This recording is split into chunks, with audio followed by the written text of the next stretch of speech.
আলহামদুলিল্লাহি রাব্বিল আলামিন আর রহমানির রহিম মালিকি ইয়াউমিদ্দিন ইয়্যাকা না'বুদু ওয়া ইয়্যাকা নাস্তাঈন ইহদিনাস সিরাতাল মুস্তাকিম সিরাতাল লাযীনা আন'আমতা আলাইহিম গায়রিল মাগদুবি আলাইহিম ওয়ালাদ-দাল্লিন।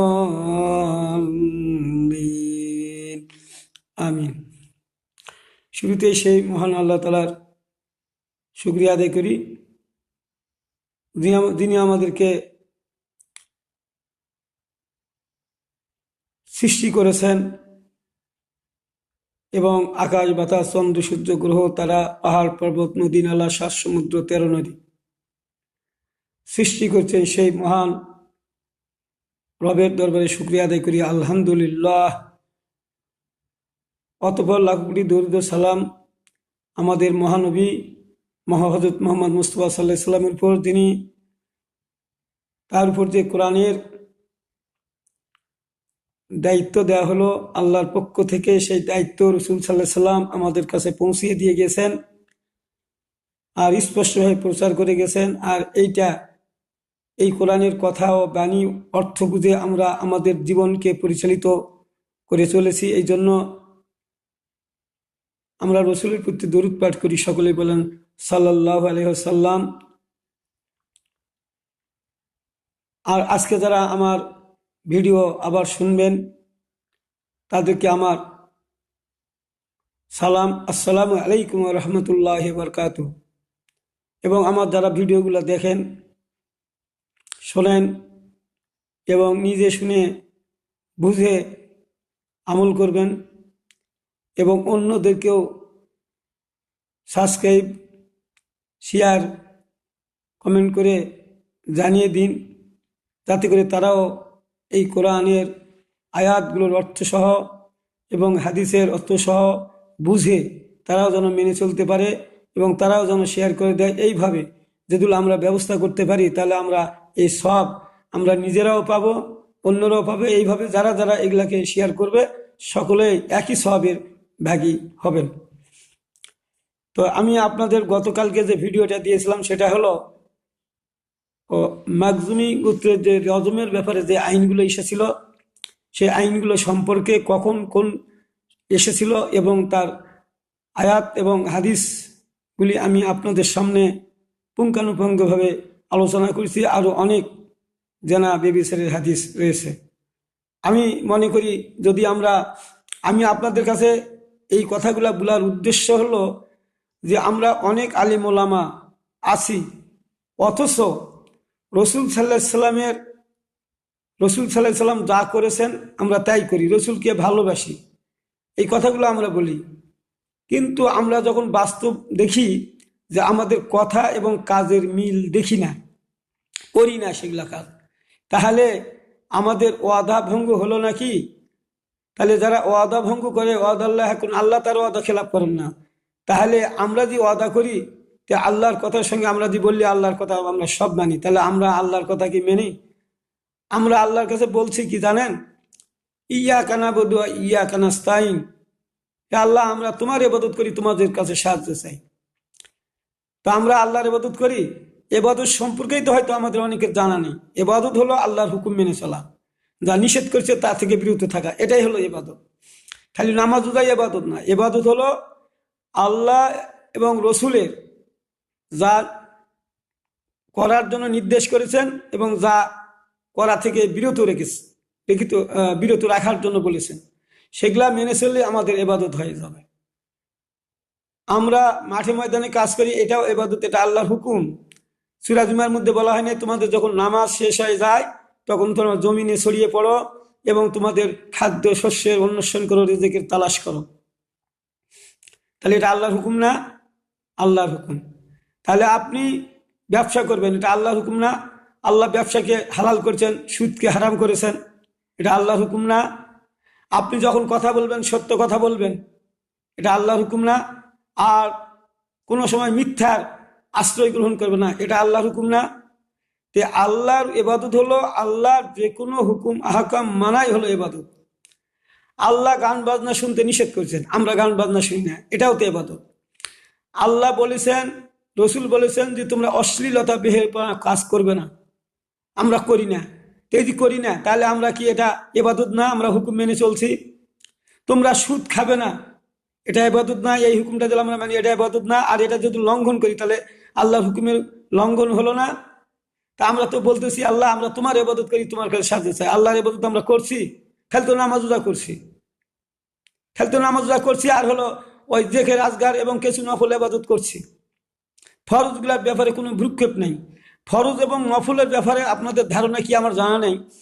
আমার যেটা ধারণা, সকলের ধারণা একই, অধিকাংশ মানুষের ধারণা একই, কিন্তু অর্ধেক মানুষ মনে করে অন্যভাবে বোধহয়। আমি মনে করি অন্যভাবে, মানে না হলে আমাদের সঙ্গে মিলে না কেন? তো এখানে হলো যে এবাদত হলো আল্লাহ এবং রসুলের হুকুম মানা এবাদত। তাহলে আমরা যত রকমের আদেশ এবং নিষেধ এসেছে সবগুলো আমরা মেনে চলবো, কিন্তু আমরা সবগুলো মেনে চলছি না। খালি শুধু নামাজ রোজার উপরই আমল করছি আর কিছু দেখে রাজগারের এক দিচ্ছি। আমি বড় আমার মনে কষ্ট হয়, কিছু ভাই বলেন যে কলমা দেলে বসালেই জান্নাত শিরোধার্য, কলমা বসালেই শিরোধার্য, আর বলেন যে 10 বার কলমা পড়লে জান্নাত ওয়াজিব হয়ে যাবে, সব গুনাহ মাফ হয়ে যাবে। তো আপনি তো আল্লাহ গুনাহ মাফের তো পদ্ধতি বলে দিয়েছেন, আপনি যেটা বলছেন সেটা আমরা কিন্তু কোরআন হাদিসে পাচ্ছি না। বিধায় আপনি যে এই যে মন গড়া কথা বলে মানুষদেরকে যে বোকা বানাচ্ছেন, আর এই বোকা বানার কারণে ওই মানুষগুলা অজান্তেই পথভ্রষ্ট হয়ে যাচ্ছে, তারা নিজেরা বুঝে না, আপনারা তো বুঝেনি না। তো আমি যেটা মনে করি যে আমরা যেহেতু আল্লাহর কাছে ওয়াদা করতেছি, আল্লাহ আমরা তোমার ইবাদত করি, তোমাদের কাছে সাহায্য চাই, তা আল্লাহ বলছেন কি সাহায্য চাও? আমরা তখন বলছি যে আমাদের সাহায্য করো সেটা হলো ইহদিনাস সিরাতাল মুস্তাকিম, আমাদেরকে সঠিক সরল পথ দেখিয়ে দাও। আল্লাহ কি আমাদের পথ দেখিয়ে দিলেন না? রসুলকে দেখিয়ে দিলেন না? মাহিতুর রসুল্লাহ ফাঁকাদাত আল্লাহ, যারা আমার রসুলের কর্মকাণ্ড করবে তারা তো আমার কর্মকাণ্ড করবে। ওমা আতাকুমুর রসুল ফাখুজুহু, আমার রসুল দা দায়িত্ব গ্রহণ করো, ওমা নাহাকুম আনহু ফান্তাহু, এবং আল্লাহ বলেন আমার রসুল দা থেকে নিষেধ করে তা থেকে বিরত থাকো। তো পথটা আমাদের তো দেখিয়ে দিলেন আল্লাহ। তো রসুল যা করতে বলেছে আমরা করি না। রসুলগণ সাহাবিগণ যা করেছে আমরা করি না। রসুল সাল্লাহ সাল্লাম বলেছেন সাহাবিগণ, আমি এবং আমার সাহাবিগণ যা বলেছেন যা করেছেন তাই যদি করো, এটাই হলো 73 দলের এক দল, এটাই হলো জান্নাতি দল। তাহলে রসুলের উম্মতের মধ্যে 73 দল হবে, এটা জানার পরেও আপনারা নামাজ রোজার বাহিরে আসেন না। এবং এ কারণে আমি অনেক সময় এখন এই যে ইউটিউব এবং একে দেখতেছি, ফেসবুকে দেখতেছি, অনেক নামাজি মানুষ দাড়ি পায়ে গেছে, 60-70 বছর 80 বছর বয়স হয়ে গেছে, তারপরেও বলতেছে যে আপনি কাকে সমর্থন করেন? তখন উনি বলতেছেন যে আমি অমুকের আদর্শ করি। দুনিয়ার কোনো মানুষের আদর্শ, একমাত্র রসুল সাল্লাহ সাল্লামের আদর্শ ছাড়া যদি কেউ বলে আমি অন্যের আদর্শ মানি, ইমান থাকবে?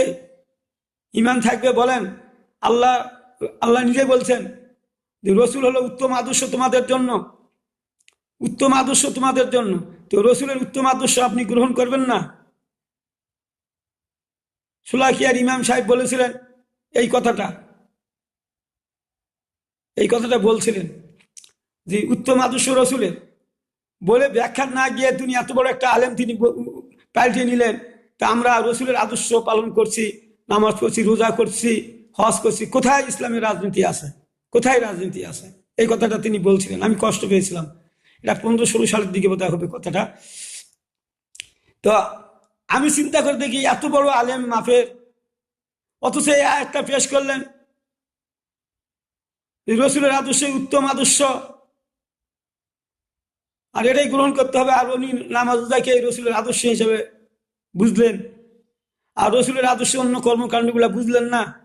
এই আয়াতটা বুঝলেন না উনি, যে আল্লাহ নিজে বলছে যে রসুল যা করে তা আমার হুকুমেই করে, আর রসুল যা করবে তা যদি তোমরা করো তাহলে আমারই করো।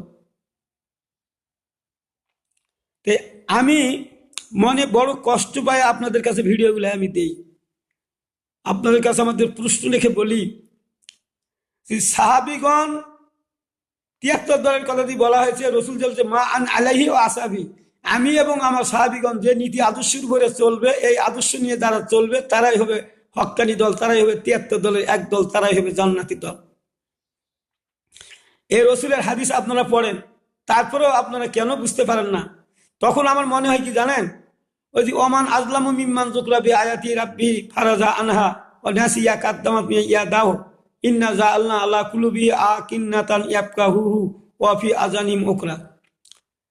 আল্লাহ বলেন, কাউকে যদি আল্লাহর কোরআনের বাণী শুনিয়ে দেওয়া হয়, সে যদি উহা হইতে মুখ ফিরিয়ে নেয় অহংকারে এবং ওই আয়াতের কর্মকাণ্ড ব্যামলম ভুলে যায়, তার থেকে বড় জালিম আর কে? এই কথা আল্লাহ বলছে, তার থেকে বড় জালিম আর কে? আল্লাহ তখন বলছেন যে যারা তখন শুনতে চাইলো না, যারা যখন আমার আয়াতের হুকুম মানলো না, তখন আমি কি করি? তাদের অন্তরের উপর আমি আবরণ দেই, যাতে করে তারা কোরআন বুঝতে না পারে, এবং কানে বধিরতে আঁটিয়া দেই, যাতে কান দিয়ে শুনেও অনুধাবন করতে না পারে। বুঝতে পারলেন? তা আমি তখন মনে করি কি জানেন, আমার একটা নিজস্ব কথা বলতেছি, এই আয়াতটা পড়ে আমার একটা বোধগম্য হলো, আমার একটা চিন্তার একটা খোরাক আসলো, যে আমি আগে মনে করতাম যে এত বড় আলেমেরা কেন রসুলের মাদানী জিন্দিগি নিয়ে তারা ব্যর্থ হয়েছে, তারা মতানৈক্য সৃষ্টি করেছে, অথচ বিরাট মাপের আলিম ৬০-৭৬ বছর ধরে বুখারী মুসলিম পড়াচ্ছেন, সিয়াসাত্তা পড়াচ্ছেন, অথচ কেন তারা দেখতে পারলেন না? এইটা বুঝতে গিয়ে আমি যেটা বুঝেছি এই আয়াত পায়ে, যে এরা যেহেতু কোরআনের একটা হরফে ১০ নেকি, কোরআন যারা পড়ায়, যারা নিজে শিখে পড়ায়, তারা হলো উত্তম মানুষ, আর যারা শিক্ষা দেয় উত্তম মানুষ। এই যে আর রোজা করলে সব গুনাহ মাপ, নামাজ ঠিক হলে সব আমল ঠিক, এই ৪টা বিষয় তারা মেনে চলে। তখন আমি মনে করি যে এই যে এই কথাগুলো পাওয়ার কারণে সব গুনাহ মাপ, তারা এদিকে রসুলের জীবনী আর খুঁজে দেখলেন না। রসুল যে আরো ৮ বছর জীবনে মদিনায় কি করলেন, এগুলা আর খুঁজে তারা দেখলেন না, এগুলা বোঝার চেষ্টাও করলেন না, ওর উপরই আমল করছে, এই তো সব গুনাহ মাপ, এই তো সব গুনাহ মাপ। আর এই যে নফল ইবাদত বন্দেগীতে কিছু বলা হয়েছে যে ১০ বার কলমা পড়লে জান্নাত ওয়াজিব হয়ে যাবে, এই হাদিসগুলো কিন্তু আমরা পাই না, কিন্তু তাদের মুখে শুনে দেখে আমি বলতেছি ১০০ বার কলমা পড়লে আসমান জমিনের ফাঁকা জায়গা নেকিতে ভরপুর হয়ে যাবে। তাহলে ১০০ বার কলমা পড়তে সময়টা কতক্ষণ লাগবে ভাই বলেন তো? তাহলে ১০০ বার কলমা পড়লে যদি নেকি এত ভরে যায়, তাহলে আমার এত নেকির দরকার আছে জান্নাতে যেতে? দরকার নেই। এই কারণে এই চিন্তাধারার লোকগুলা এই দিকে আসতে চায় না, তারা তো জান্নাত পেয়ে গেছে, আর হাজার হাজার বার তো কলমা পড়তেছে। এই কারণে এই লোকগুলা এই রসুলের এই এবাদত বন্দিগুলা চায় না। কোন এবাদতটা তারা চায় না? ওয়া সারিকু ওয়া সারিকাতু ফাকতু আইদিহুমা জাযাআম কাসাবা নাকাল্লাম মিনাল্লাহ, পুরুষ কিংবা নারী চুরি করলে তার হাতটা কেটে দাও, এটাই আল্লাহর আদর্শ, তাদের কৃত্যকর্মের ফল, এটাই আল্লাহর আদর্শ দণ্ড। তাহলে এই হুকুমগুলা তারা মানছে না। ওয়ামাল্লাম ইয়াহকুম বিমা আনজালাল্লাহু ফাউলাইকুমুল কাফিরুন, যারা আল্লাহর আইনে বিচার করে না তারা কাফির। এই আয়াতগুলা তারা খুঁজে দেখে না, এই আয়াতগুলাতে কি হচ্ছে জানে না।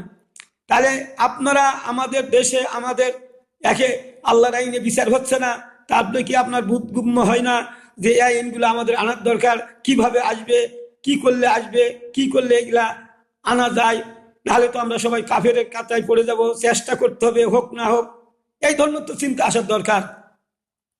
কিন্তু দেখা যায় যে তারা এগুলা আইন তারা মানে না। তাহলে আল্লাহ জি নিজেই বললেন যারা রসুলের কাজ করে তারা তো আমারই কাজ করে।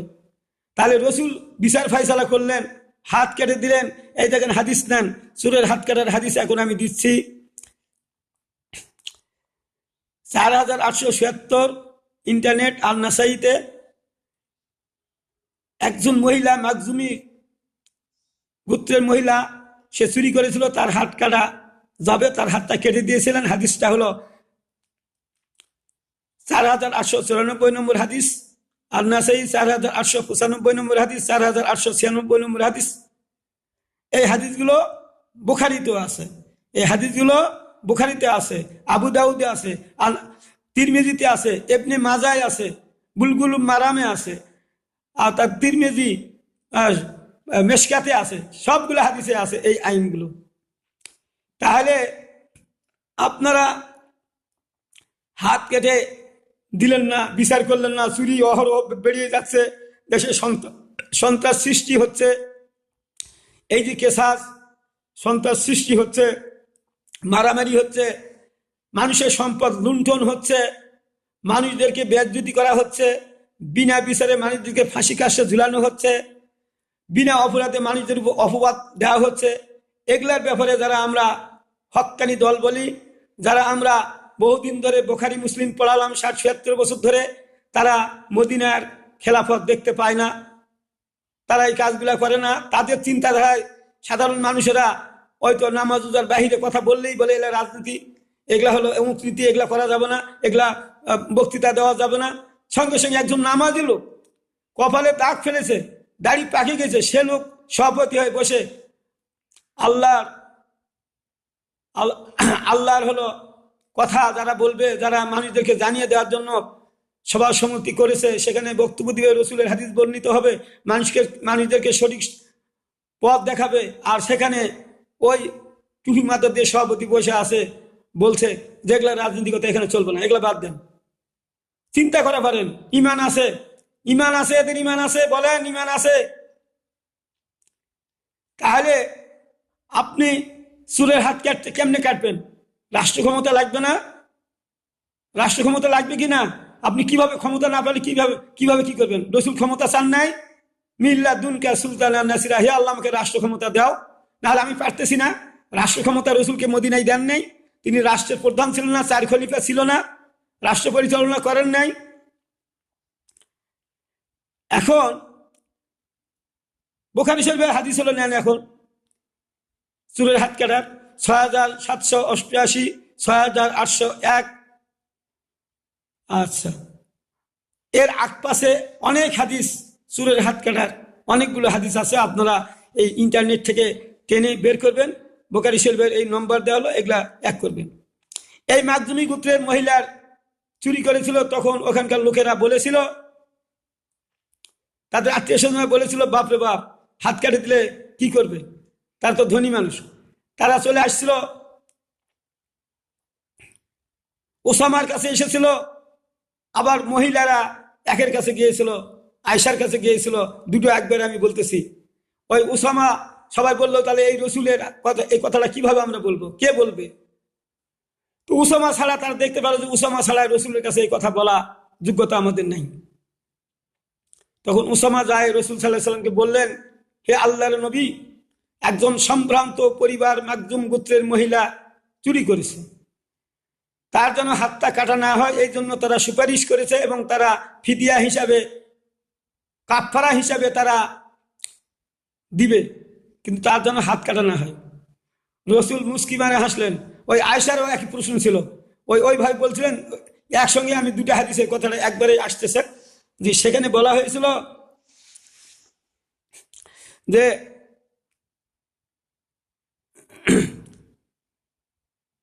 আল্লাহ নবী বলেন, দেখো পূর্ববর্তী আমার পূর্বে যে সমস্ত নবীরা এসেছিল, তারা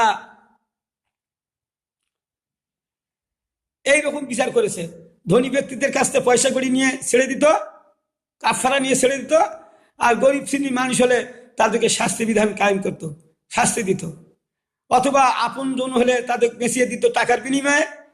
মানে মোট কথা হলো যে টাকা দিলেই বিচার থেকে তারা রেহাই পেত।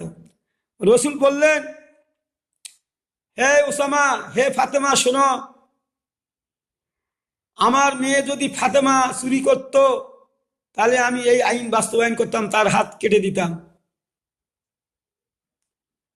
কোনো বাধা আমাকে এই আইনের বিচার থেকে ঠেকাতে পারবে না। যেহেতু আল্লাহ যা বলেন আমি তাই করি, আল্লাহ যেহেতু আমাকে বলেছেন, তাই আমি তার হাত কেটে দিব। তাহলে রসুলকে অনেক পরামর্শ দেওয়া হয়েছিল। রসুল বলেছিলেন যে আমি আল্লাহ যা বলেন আমি তাই করি, ইন আত্তাবিউ ইল্লা মাউ ইহা এলাইয়া, আল্লাহ যা বলেন আমি তাই করি, নিজের থেকে কিছু করি না।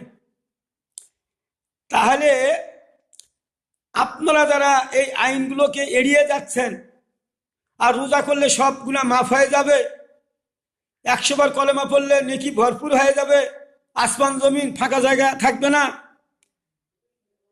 এই কথাগুলো বলে মানুষদেরকে বিভ্রান্তির মধ্যে ফেলছেন। অথচ ওগুলা নফল আর ফরজ আপনি মানলেন না, তাহলে আপনি কি করবেন?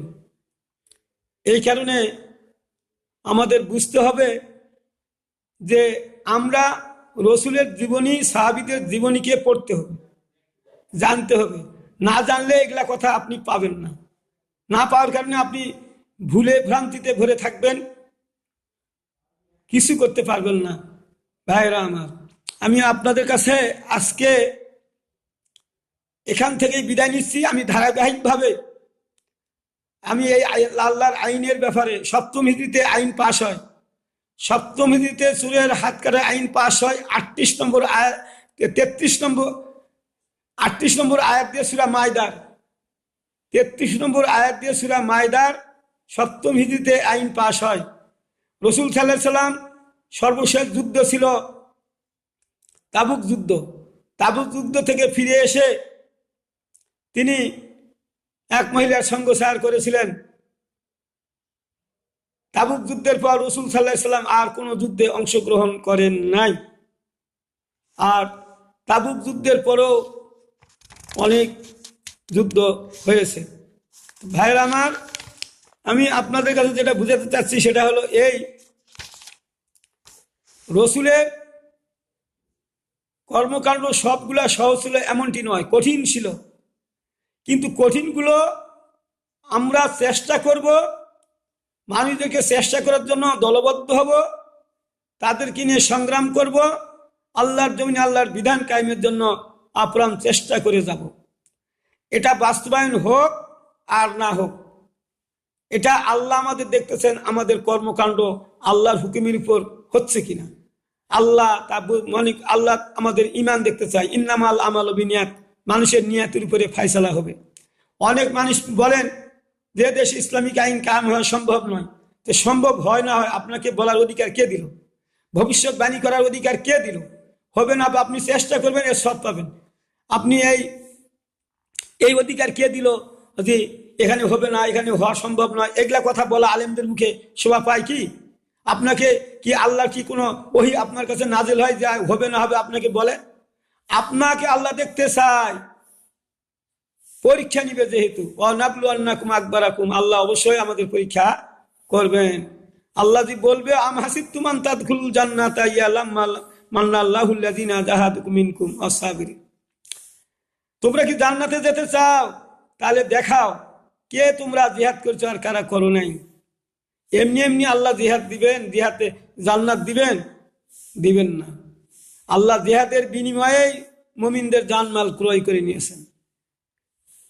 তো আপনারা এই দিকে এগুলা বাদ দিয়ে নামাজ রোজা করে জান্নাতে যাওয়ার জন্য বসে আছেন।